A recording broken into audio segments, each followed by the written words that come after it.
صدرالدین نجم‌الدین مطرح‌ترین خواننده مرد پاپ کشور تاجیکستانه. او که تا حالا 11 آلبوم موسیقی ارائه کرده، چند سالیه که آهنگا و موزیک ویدیوهاشو در لس آنجلس و با همکاری هنرمندای ایرانی و افغان تهیه میکنه و یه جورایی در جامعه فارسی زبان خارج از تاجیکستان هم کاراش مورد توجه قرار گرفته.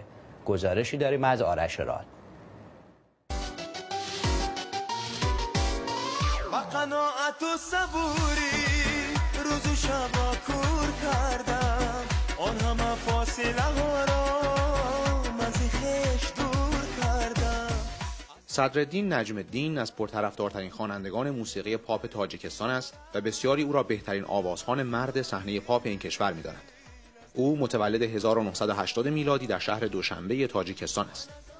4 سالم بود که شروع کردم به خواندن و همش تو خونه میخوندم و همه رو اذیت میکردم با صدام و همش فامیلام، مادرم، پدر میگفتن که این خواننده میشه انشالله. یه خواننده داشتیم ما زمانهای قدیم تو تاجیکستان، اسمش بود کرامت الله قربان و من خیلی فن این خواننده بودم و شروع کردم از آهنگای خوندن از کوچکی. تقدیر این بوده که خواننده شدم و خدا را شکر امروز برای همه عزیزان خدمت میکنم و خوشحال هستم که اونا رو دارم.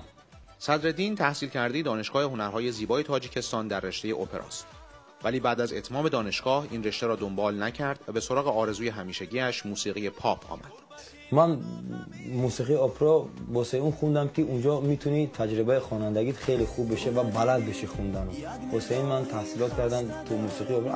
از خورده همیشه موسیقی پاپ رو دوست می‌داشتم و همیشه میگفتم اگه خواننده بشم خواننده پاپ میشم دیگه، چون تو اپرا تو تاجیکستان توش پول نیست، میدونید ما احتیاج به اون داریم که پول بسازیم، ویدیو موزیک جور بکنیم و آهنگامون رو ضبط بکنیم. واسه این موزیک پاپ بیشتر پاپولاره، فکر میکنم همه جای دنیا.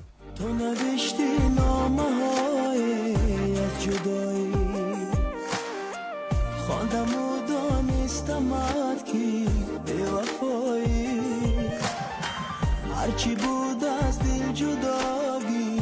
صدرالدین اولین آلبومش را در سن 18 سالگی با نام عشق تو به بازار موسیقی تاجیکستان وارد کرد که در عرض مدت کوتاهی مورد استقبال فراوانی قرار گرفت. او که تا به امروز 11 آلبوم موسیقی به بازار ارائه کرده، اکثراً به زبان فارسی تاجیکی می‌خواند، ولی چند سالی است که آهنگ‌هایی را به قول خودش به زبان فارسی تهرانی هم می‌خواند که باعث شده فارسی زبانان دیگری را نیز خارج از مرزهای تاجیکستان به کارهایش جذب کنند. فکر میکنم اینقدر فرقیت زیاد بین این دو لهجه ها نمیبینم، چون یکم مشکل اینه که اینجا انگلیسی زیاد حرف